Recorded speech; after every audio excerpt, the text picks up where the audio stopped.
Several different cultures reside within the University of Georgia. To some people, culture defines race, while others believe it is defined by religion. However, some cultures are unknown and hidden inside UGA. My friend Kevin, for instance, is deaf. I am not completely deaf. I can hear fire trucks and loud music. If I could put a percentage on it, I would say I am 70% deaf. There are more people like me across campus too. We are all members of a deaf culture. It defines me as a person and I enjoy being a member of it.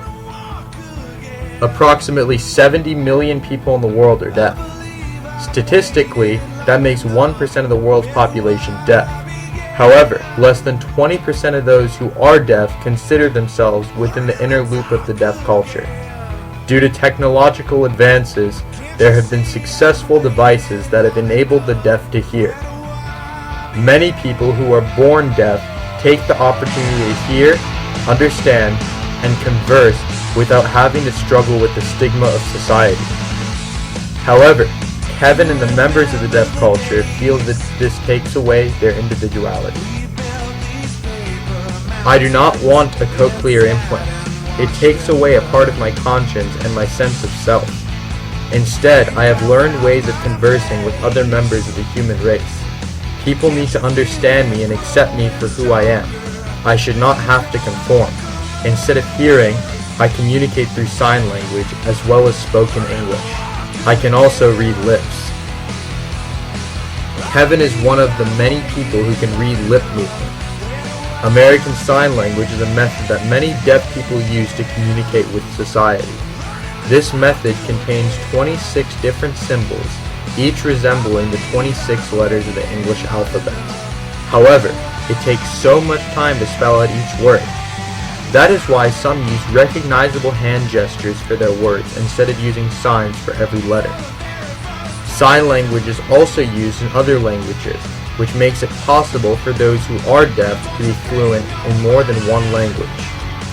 Besides sign language, there are several resources available to those at the University of Georgia who have any disability.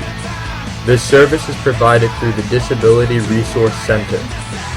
If a student registers with the Disability Resource Center, he or she will receive assistance and benefits, such as help with their classes and early registration. The Disability Resource Center is very helpful for university students. For every class, I have an interpreter who helps me understand the professor. In order to get a good seat at class, I have to show up early so I can get a good seat so my interpreter can translate what the teacher is saying. I can read lips, but it's harder for me to read them when I am in a classroom setting.